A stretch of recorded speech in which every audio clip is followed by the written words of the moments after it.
นตรัยอันมีพระพุทธเจ้าพระธรรมเจ้าพระสังฆเจ้าขอถวายความเคารพแด่พระเถรานุเถระพระสังฆาธิการพระสงฆ์องค์เนรจุตนจุองค์ขอเจริญพรกับคณะสัทธาสาธุชนทั้งหลายแห่งครั้งหนึ่ง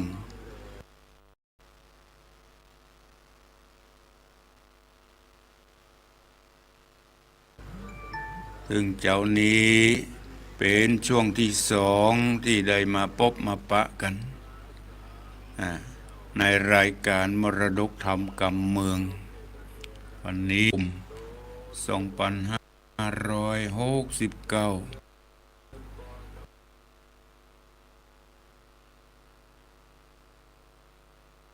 ซึ่งก็ตรงกับแรม3 ค่ำเดือน8เหนือเดือน8แฮมและนึกออกสถาญาติโยมทั้งหลายวันเวลาผ่านไปจะได้ปากันพมาทลาสา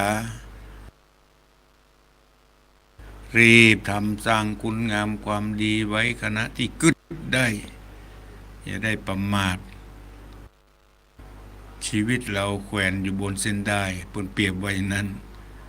เปรียบเหมือนว่าชีวิตของเราเปรียบเหมือนแขวนอยู่บนเส้นได้น้อยๆเนี่ยมันจะขาดจะพุดเมื่อใดก็ได้เราบ่สามารถที่จะฮู้ได้วันเกิดเราฮู้แต่วันที่จะจากโลกนี้ไปเราบ่สามารถที่จะฮู้กันได้นานรีบทำคุณงามความดีทั้งกายทั้งวาจาทั้งจิตทั้งใจวันนี้เป็นวันฉัตรมงคลวันขึ้นของรัชกาลที่10วันฉัตรมงคลวันหยุดราชการไปจะไปติดต่ออย่างราชการอย่างวันนี้ก็รอไปวันพุธกันเนอะวันนี้ราชการหยุดวันนี้นำรายการมรดกธรรมกำเมืองมาพบมาปะกับพระออกสตาสัญญาติโยมทั้งหลายในช่วงที่2นี้ก็เป็นมโนราปิ่นแก้วในตอนที่4ละตอนที่4เรื่องราวของตอนที่3ที่ผ่านไปเมื่อกี้เฮาก็บ่ต้องไปทบทวนแล้วเนาะหลายท่านหลายคนก็ฟังมาเมื่อกี้ได้ฟังมาเมื่อกี้เป็นที่เรียบร้อยลำดับต่อไปจะได้ตั้งอกตั้งใจสดับรับฟังพระธรรมเทศนาจาดกเรื่องมโนราปิ่นแก้วในตอนที่4เป็นลำดับต่อไป นะโมตัสสะภะคะวะโตอะระหะโตสัมมาสัมพุทธัสสะโสนาคราชาหาตารุทังพุทธิสเจนะกติกันหันติติสานทโว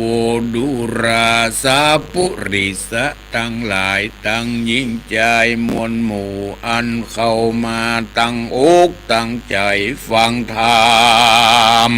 เป็นต่างนำไปสู่ฮือได้อยู่ตีคาจุมศรัทธาใหญ่น้อยจุงตัวตามถอยกำธรรมสุราชาอันว่าพญานาคราชาตนองค์อาจได้โอกาสกำงามได้ไต่ถามดงรามหนุ่มเนาว่าดูราเจ้าพานไพ่แม่นว่ามีผู้ใดใจหยาบจักมาปราบเราวีคือจักมาฆ่าตียังพญานาคคือตายจากเมื่อมอนเจ้านครมวลหมู่จักไปภาพสู้ผาโจรภาพยังคนใจถอยฮือใดกัดก้อยเป็นผีหรือจักปากันยินดีจินสู่กันพามมน กันมวลหมู่อาธรรมอันใจดำเอาไม้ไปจูจ่วยใจเขาเจ้าใครฮืออันนาใครฮือนักนั่นเล่ามะรณาขอใครจะบอกกล่าวฮือหูข่าวสัจจังเมื่อนั้นพรานดงดำหนุ่มเนาก็บอกเล่ากำไปว่าแม่นคนผู้ใดหยาบจ้าจักมาต่อต้าเราเครื่องขี่เอาไม้หรือปองข้าเต้าไทยจุมปูจิตตาข้าก็ขออาสาไปผาบเอาหอกดาบตัดหัวฟันยังตัวย่อยมันกัดก้อยวำวายจ้าเล่นนาตั้งสุดตัวในกาลนั้นพญานาคใหญ่จุมปูจิตตาได้ยินพราหมณ์จ่าบอกกล่าว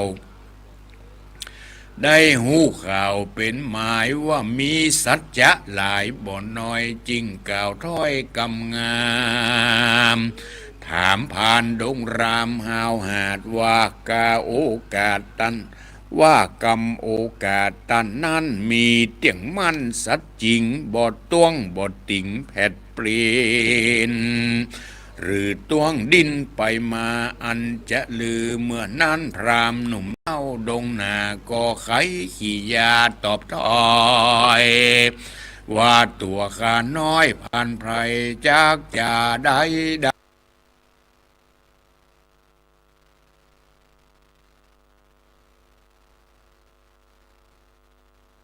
ไอ้ก็แล้วบอกกาดแก้วกองดีกำบ่มีนั่นเล่าบ่นำมาเล่าไข่จะขานไข่ขี้ยาด้วยซื้อบ่ต่างมัวดำเอาไม้บ่เขาไก่แป้งปั้นกลัวจักหวันตัวเก่าหือไม่เอาเครื่องขี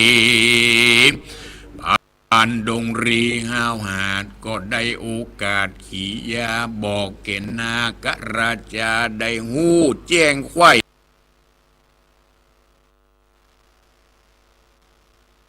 จุประการและนา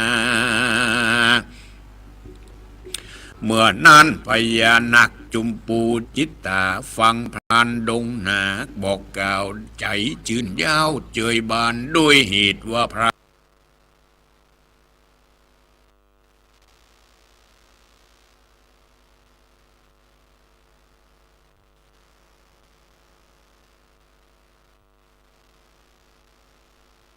หนุ่มน้อยดงรา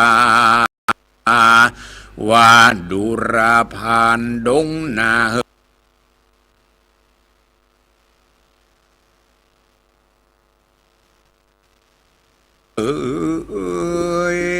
ฮานี้มีชื่อกล่าวจี้ว่าจุมปูจิตตา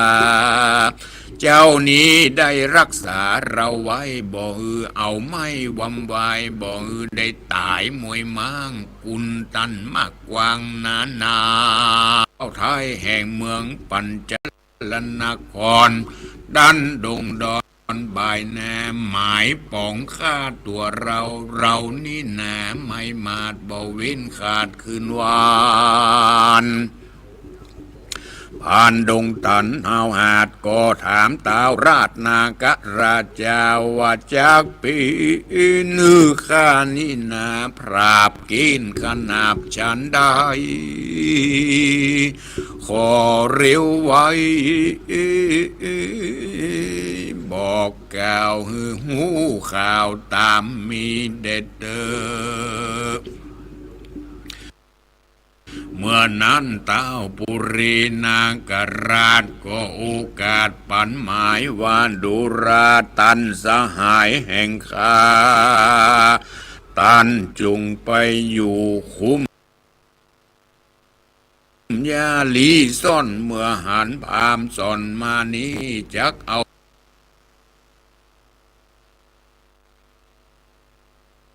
เอามือจี้วังทาน กันมีเปลวไฟทั้งคืนตั้งแต่ปืนนาตีเจ้าจุงเอาธนูดียกหยาดกระทำการหยาบนาละจาฮือสวดมนต์กาลงป่ายิงพามาวหาดปาลาฮือถูกยังแข้งขาหักขาลากอย่าฮือมันตายจากวำวายบัดเดียวแล้วฮือมันรีบเหลวไววาดยังสิบปัส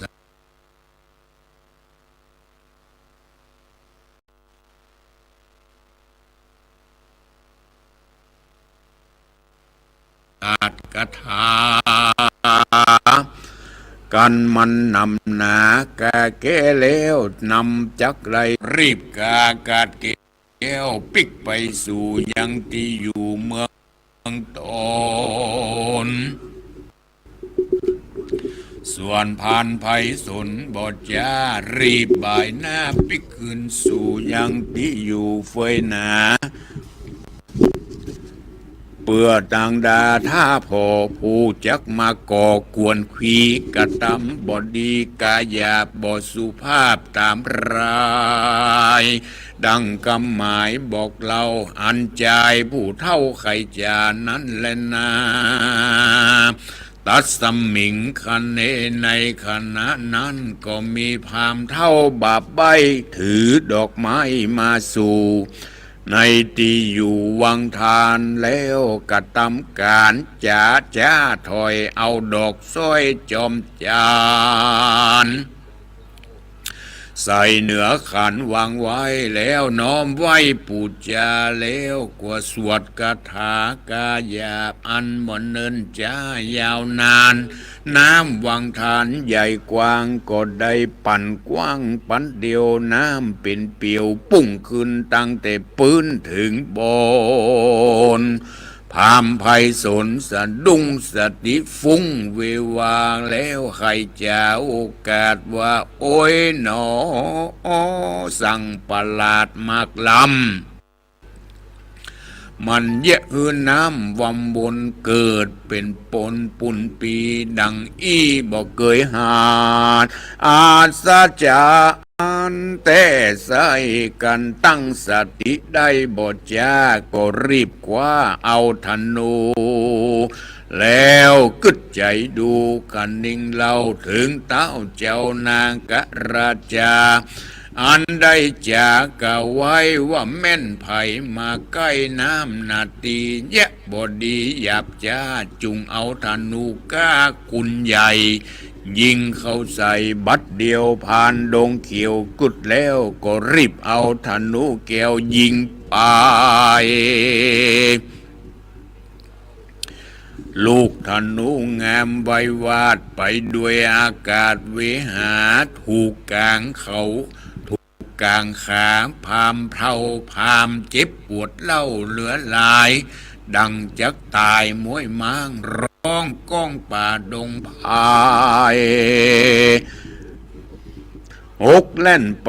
ปหาแล้วคำกำขอพามมันนางเงือดาบก้าคำรามลายประการว่ามึงสั่งใจถอยสร้างบาปไว้กับตัวหลงเมามัวตั้งถอยบ่ฝ่ายห้อยตั้งดีเนี่ยกาลีกาหยาบจักฆ่าพญานาคชื่อจุมปูจิตตาอันคนนาน้อยใหญ่หากกลับไว้ยอกุลบาปจักหนุนตอบใจคือมึงได้ร้ายเหลือลายแม่นกลัวตายความนาอย่าได้จ้าสับปันรีบแก้มนยันนั่นเล่าแม่นมึงบาปเศร้าหึกนาบอกคือ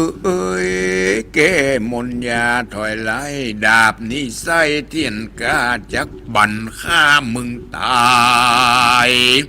มึงอย่าหมายจักอยู่และนาตะตาในกาลนั้นเล่าปู่บาปเศร้าพามมันนาได้ยินคำจาข่มขนาบหันยังบาปผมใสพามจริงจังไรใบบอดขัวม้วยมอดวำวาย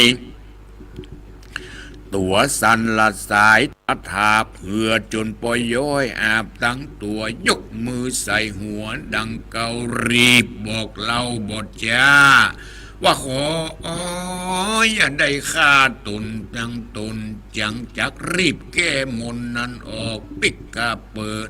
ปิกปอกกาถาบัดเดียวมันจะเหลียวโอกาสก็รีบแก้มนยาอาจเจียงคานบ่เมินบ่นานแต่ใส่นาน้ำในสะใหญ่มัวดำก่อนนานนำไว้วาดใสสะอาดดังแก้วพอดูแล้วหันแผ่วทรายแล้วพานนั้นก็หมายบทจ้าเอาดับก้าคมทรายฟันลงไปไวว่องถูกแม่นจ้องคอพามเลือดแดงจามปุ้งจวดหัวพามปุดขาดบัดเดียวผ่านดงเขียวบดจ้ากำหัวพามบาปกาแล้วคว้างขึ้นบนอากาศกว้างเวหาหัวพามบาปแหนเต้าตกตอดลงสู่รอดดินดานดังปานฟ้าผ่าได้ร้อยแห่ปันตีก็มีงานเล่นนาภิกขเวดูราภิกขุตั้งหลายตูนเป็นสายอริยจาติเชื่อนักปราชญ์ตรงญาณอ่านว่าบาปหานนั้นใส่ไผ่สร้างไว้กับตัวหลงเมามัวตั้งถอยบ่ไฟห้อยตั้งดีการบาปมีคืนครอบสยองตอบตัวมาจากเครื่องกาเอาไม่บ่เว้นไว้คืนวานดังพระจอมธรรมหยุดยอดได้ผายโพธิสนาวาทุกขโตทุกขทานัง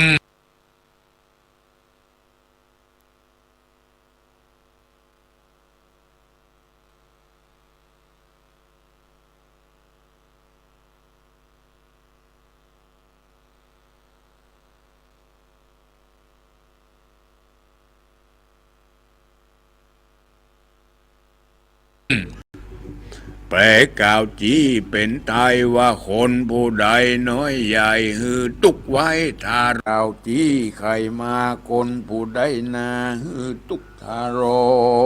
นปองฆ่าผู้อื่นบอกคิดยื่นไปยาวมีใจเปล่ามินสันเต้ากึดดันอยากได้เงินคำไว้กับตัวหลงเมามัวตั้งบาปอันก้าหยาบนาการบาปหนาตบสายยอมตกร้ายเครื่องขี่ผูกผ่านรีเอาแหดเอาบาดเอาดาบฟาดฟันไปสาบคำอาดาบขาดับขันมวยมางตีกลางตากว้างวังทานนั่นเล่นนาตัดสมาเหตุนั้นเล่าคนหนุ่มเท่ายิงใจอันยังหมายอย่าถอยฟังซ้อยยายทำจุงปากันจำบูดบาดอย่าขาดนายโอนอ่านว่าคนใจบาปลูกไตยอมตั้งไว้เดียวกันล้างเตื้อก็พันกวัดแกว่งไปจุกแห่งโลกาล้างเตื้อมันนัดสาจืนจ้อยล้างเตื้อก็ต่ำก้อยมองผ่านล้างเตื้อใจหันขูดกาไปตั้งหยาบจานาอ่านปีนตั้งป่าไปสู่ในที่อยู่อบายศรัทธาตั้งหลายหนุ่มเทา จุงเว้นตั้งบาปเศร้าจุกประการจุงมีใจบานชื่นจอยมักฝ่ายห้อยตั้งดีกายะมีนันสารักษาไว้หือดีแงมว่าจะตามกำอู้อย่าได้ลิงลู่นิกายมโนใจในบ่องแววอึดกึดแล้วพิจารณาดีบดีกาหือหูอย่าได้ไปสู่ทางอบายใจนั้นหมายนำหน้า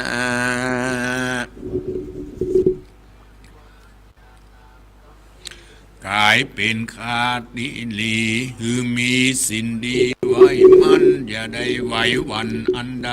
จากปีอื่นต่างไปสู่รอดเวียงแก้วยอดเนลปานบ่ยาเจเลนาเมื่อนั้นพญานาคราชาอันอยู่ในผังกาภาศาสตร์ในเมืองพญานาครัฐบาดา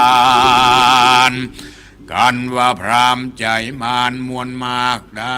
มวยมางตุนเจ้าจ้างนากาก็มนัสสาจินจอยตุกจองหอยหายโอนกายตนองค์อาจก็คอยกาดหายหนีเต้าปุรีนักน้ำขันนิ่งใจพร่ำไปมา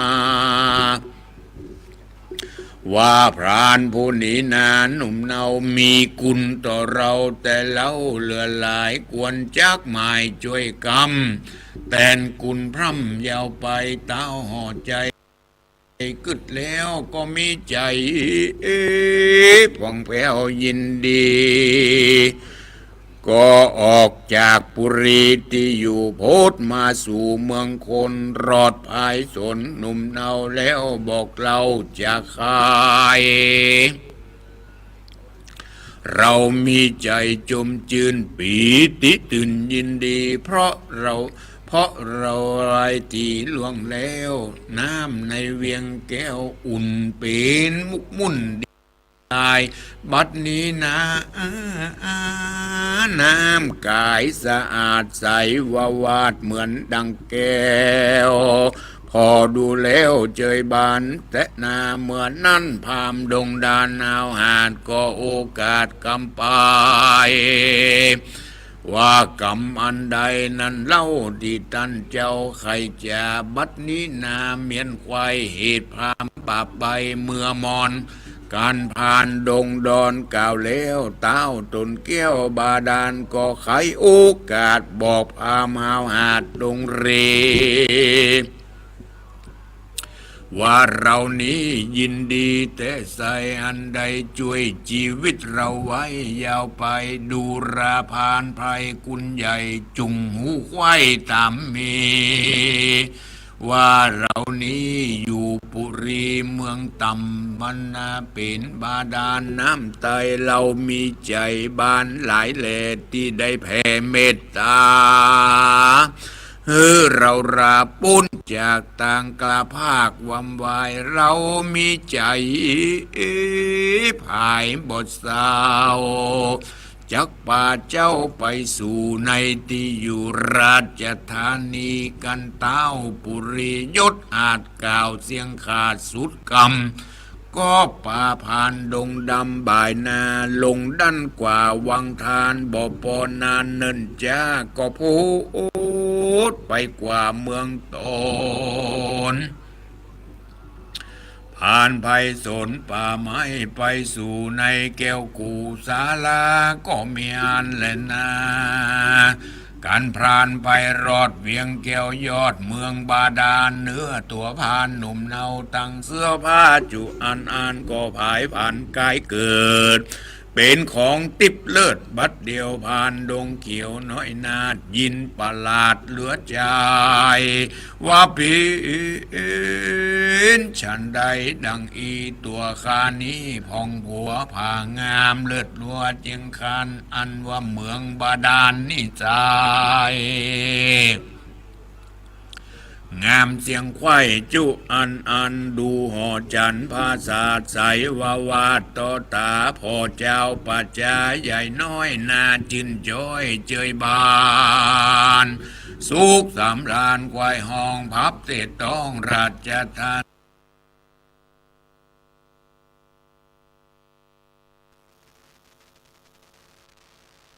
เต้าปุรีนาการาชก็ปาเจ้าน้อยนาดพันภายเอวเวียงใจควายเล็กได้ลงพานดันอยู่ในแก้วกูหอคาม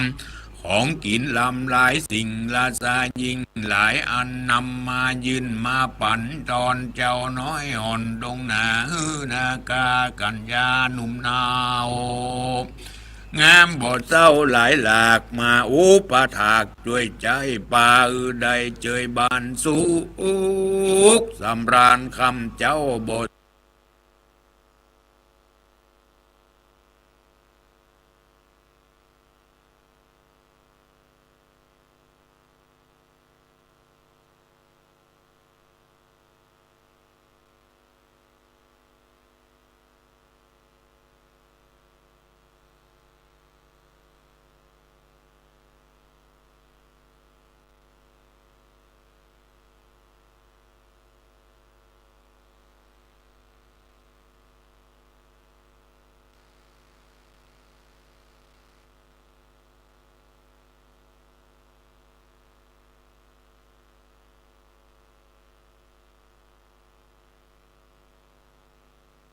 สุขเศร้าประการใดและนา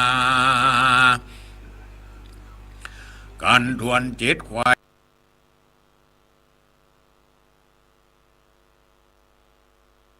ในที่อยู่เมืองคนขอเต้าตนยศอาจอยู่ภาษาหอใจอย่าเป็นใดยักสักสิ่งจำเริญยิ่งเจินเล่าขอช่วยพ่อขอช่วยพ่อเฝ้ามนุษย์สาตังทาลาแม่น้ำมือพร้อมพามบัวระมวนอย่าฮือไผ่มากวนมาควีฮือฟ้าฝนมีบ่ขาดฮือเจ้าปัจจานราชยิ่งใจได้สู่สบายทวนนาบ่ฮือได้ตำจ้าเครื่องขี่ได้อยู่สวดสดีคำเจ้าอยู่เตียงเต้าตีคาจุคนเด็ดเตอโสราชาอันว่าเจ้าจุมปูจิตตาอันว่าเต้าจุมปูจิตตาพญานาคราชฟังคำโอกาสของนายพรานพายเต้าก็มีใจสุขเศร้าเหตุรักพันหนุ่มเนา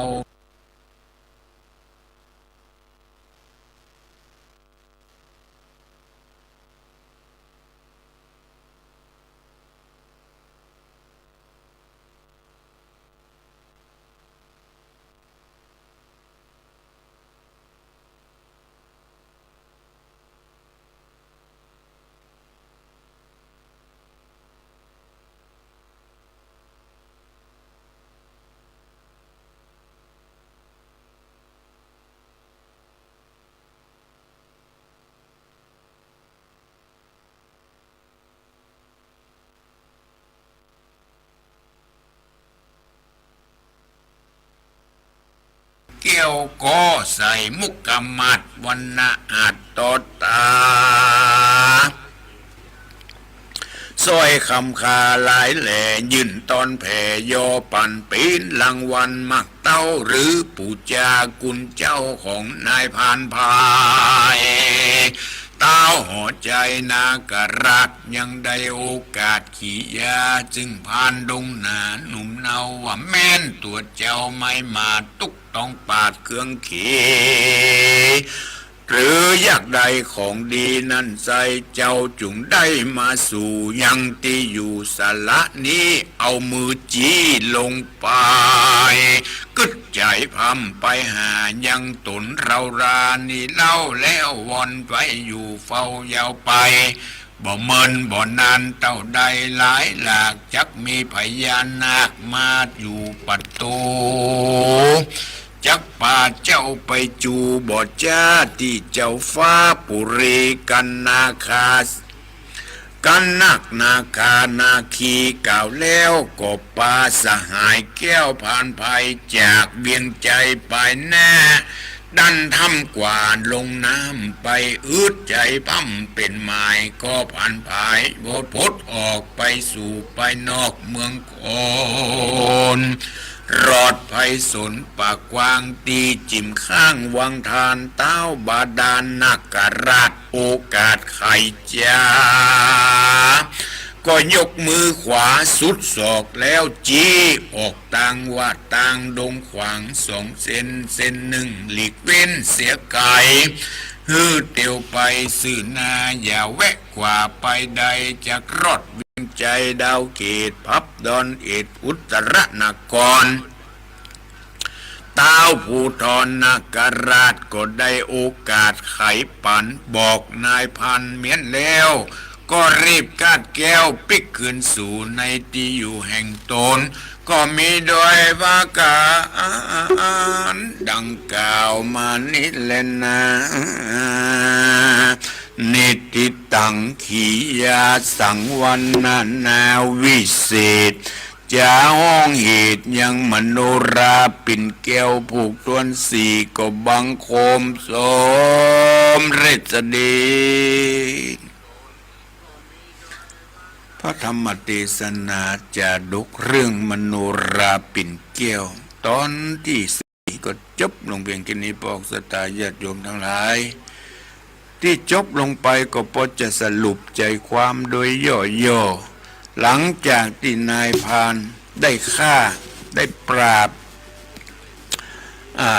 หลังจากที่นายพรานได้ฆ่าผู้พราหมณ์ที่พยายามจะฆ่าจะหาวิธีฆ่าพญานาคเป็นคนใจมาจากเมืองปัญจลนครผู้ใจบาปใจอาธรรมที่บ้านเมืองก็แห้งแล้งฝนบ่ตกต้องตามฤดูกาลก็เพราะเป็นคนบ่มีศีลมีธรรมนี่แหละแถมบ่พอเป็นคนอิจฉาตาร้อนอยากจะหันบ้านเมืองเปิ้นอยู่ลมเย็นเป็นสุขแทนที่จะไปปรึกษาหารือแทนที่จะไปขอความตีกรรมเตือนจะไปขอปรึกษาหารือว่าอย่างใดเขาจะทำให้บ้านเมืองจุ่มเย็นจะทำให้เจ้าบ้านเจ้าเมืองปิกมาเหมือนเก่าเหมือนเดิมคิดไปแหมยังคิดไปหูข่าวว่าพญานาคเปิ้นฮื้อน้ำบ้านเมืองอยู่ร่มเย็นเป็นสุขก็เพราะหน้าพญานาคจะไปฆ่าพญานาคโอ้จะไปคิดไปแหมยังโอ้นายพรานมีกุลได้รักษานายพรานแห่งคนหนึ่งเปิ้นพยายามรักษาหนองน้ำรักษายังพญานาคปานายพรานที่ได้ฆ่าในผู้ที่จะพราหมณ์ที่มาจากเมืองปัญจลนครตายนายพรามคนนี้พราหมณ์ผู้กำจัดนายพรานใจบาปอาธรรมนั้นตายลงพญานาคก็นึกถึงบุญคุณของพราหมณ์คนนี้พราหมณ์ผู้กำจัดนายพรานพราหมณ์ผู้มีศีลมีธรรมกำจัดนายพรานผู้ใจบาปพรานป่ากับนายพรามผู้ถือศีลถือธรรมนี่มันไปให้คนอย่างชื่อมันคล้ายๆกันนะบอกจะนายพรานหมายถึงผู้ใจบาปฆ่าสัตว์ตัดชีวิตส่วนพราหมณ์ผู้ถือศีลถือธรรมมาใจมากำจัดนายพรานป่าคนนี้ทีนี้พญานาคเพิ่งก็นึกถึงบุญคุณของพ่อพราหมณ์คนนี้ที่รักษาชีวิตของพญานาคไว้นาคก็นึกถึงบุญคุณของนายพราน โอ้ท่านมีบุญคุณต่อเฮารักษาน้ำหื้อสะอาดรักษาชีวิตของเฮาฮื้อสวยงดงามเป็นที่พอที่คอยนายอยู่ในเมืองบาดาลพราหมณ์พวกนี้ก็เปิ้นในพญานาคก็จวนไปหรอกจวนไปขอให้เจ้าเนี่ยไปพ่อไปกอยเมืองเฮาพ่องแล้วเจ้าก็จะได้ของฝากของยังเป็นรางวัลตอบแทนเพราะท่านมีบุญคุณต่อนายพ่อพราหมณ์คนนี้ก็ได้ไปยังเมืองบาดาลที่พญานาคเชิญไปเมื่อครบอยู่ไปได้ครบ7 วันก็ขอลาปิกยังเมืองมนุษย์ก่อนที่จะปิกพญานาคก็มอบแก้วแหวนเงินทองเป็นรางวัลตอบแทนบุญคุณที่ได้มีบุญคุณต่อเฮาถึงท่านบ่ได้นึกบ่ได้นึกถึงเฮาก็ตามแต่เฮาขอตอบแทนบุญคุณของท่านเฮาขอแสดงออกซึ่งความกตัญญูฮู้จักบุญจักคุณต่อท่านหลังจากนั้นก็ลาปิกยังเมืองมนุษย์นายพรานก็พญานาคก็ได้ส่งมาซึ่งเมืองบาดาลที่นึกถึงบุญคุณที่ได้กำจัดยังนายพรานผู้ปองร้ายพญานาคมอบรางวัลหลายอย่างแก้วแหวนเงินทองหลายสิ่งหลายอันหลังจากนั้นก็ขึ้นมายังเมืองมนุษย์มาถึงเข้าไปในเดินทางปิกบ้านปิกจองปิกไปบ้านไปจองไปถึงศาลาพ่อพระฤาษีพ่อพระฤาษีชื่อว่ากัสสปะฤาษีเป็นผู้มีศีลปฏิบัติธรรมดีอยู่ในป่าที่นั้นบ่เมินบ่นานนายพรานจึงเข้าไปในศาลาที่พ่อพระฤาษีอยู่ไปกราบไปไหว้ยังพ่อพระฤาษีไต่ถามกันไปปันมาว่าข้านี่ชื่อว่าสุทธกาพามได้สอดป่าหากินเป็นประจำพูดจากับนายพรานก็ได้ลา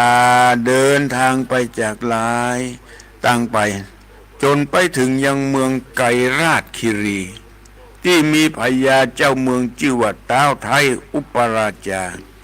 เมืองนี้อยู่กันอย่างร่มเย็นเป็นสุขก็เพราะพญาเจ้าเมืองประกอบไปด้วยทศพิธราชธรรมทศพิธราชธรรมก็คือธรรม10 ประการธรรม10 ประการประกอบไปด้วยธรรมคุณงามความดีในเมืองนี้อุตุมพระราชามีลูกสาวถึง7 คนต่างก็มีโอยสวยสดงดงามมีกิริยามารยาทอ่อนน้อมหู้จักการกราบการไหว้ตอนเกิดคนสุดท้ายเกิดมามีปิ่นติดมาบนหัวมีปิ่นที่เปิ้นเอาปักหัวโดยมาเป็นปิ่นวิเศษพ่อแม่ก็มีความยินดีตั้งชื่อนางแว่นฟ้ามโนชื่อว่ามโนราพ่อแปลงภาษาคือเป็นที่อยู่คนหลังเอ้ยที่ลูกมี7 คนนี่นะตั้งญาติยายกันเป็นแถวเป็นถ้อยเหมือนกับบ้านจัดสรรเนี่ยก็ตั้งเป็นแถวถึงลูกสาว7 คนเนี่ยแปลงภาษาคือเป็นแถว7 หลังวันนั้นเป็นวันพระวันศีลใหญ่ลูกสาวกินนารีตึง7ช่วยมาจวนกันล่ะมาจวนกันไปอาบน้ำว่ะจวนกันไปอาบน้ำกินนารีทั้ง7เนี่ยมันบินได้หรอเขามีเอาปีกมาใส่แล้วก็บินกันได้ บินไปพร้อมบริวารรวมกันไปนัดกันไปอาบน้ำที่เคยไปอาบน้ำหนองน้ำแห่งนั้นบินไปพร้อมบริวารรวมกันแล้วถึง1,500 คนไปกันตักนักแต่นักว่าเมื่อไปถึงโบกคารณีในป่าหิมพานต์ก็ไปชำระกายอาบน้ำสนุกสนานกันนั่นสนุกสนานเป็นที่เป็นที่เรื่องอกเรื่องใจในขณะนั้นนายพรานชื่อว่าพุทธกานายพรานพุทธกาคนนี้เคยฆ่าพราหมณ์เคยฆ่าคนมาหลายคิดจะฆ่าพญานาคเดี๋ยวกันนะ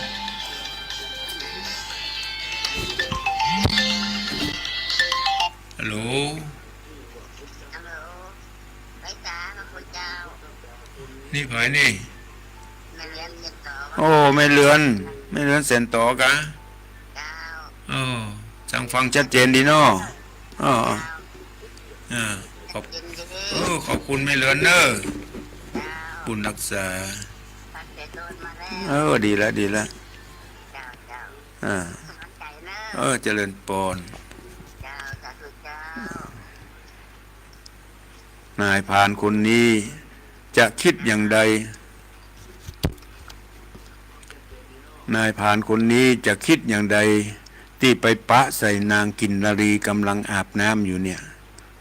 เฮาก็มาติดตามรับฟังในตอนต่อไปกินนารีก็คือคนธรรมดานี่แหละที่เขามีปีกมีหางอาจบินได้ไปอาบน้ำอยู่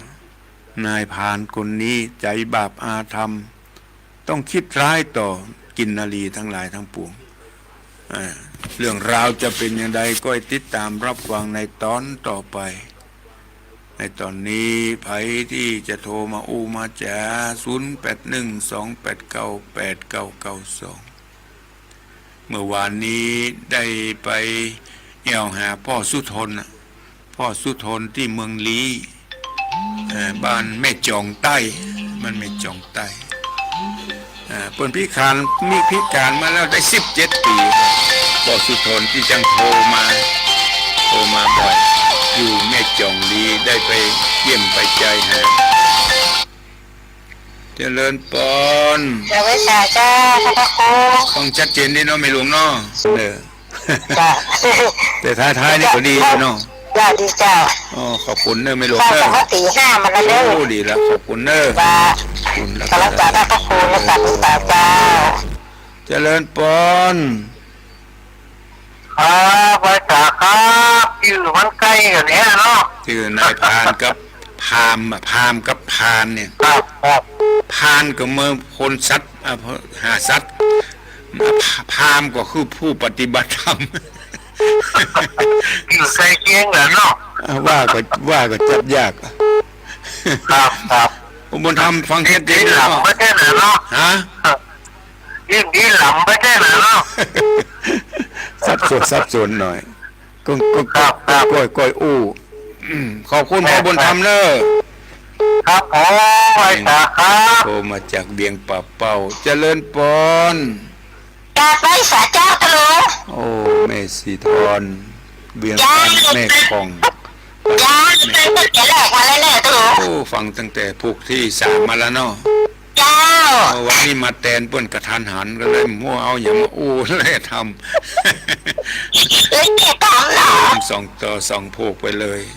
เจ้าเจนที่ได้ตะลุงคุณรักษาอยู่ดีมีสุขเจ้าแม่คองอยู่เหนือไซมูลนี่แหละติดต่อกันนี่แหละเจริญปอนแล้วกับได้สาเจ้าท่านพระครูแม่สุเกียบรรศิลปองสิเตี้ยได้เจ้าวันนี้ได้ฟังของถูกนะฟังเต็มอิ่มเลยฟังเต็มอิ่มไปเลยนะสุเกียตาจุพลายเหมือนกันเลยเจ้าฟังถูกมันกับแนวอย่างนี้มันแนวโดยแล้วกับบรรยายจัดแจ้งดีเด้อชัดเจนไปเลยนะเจ้า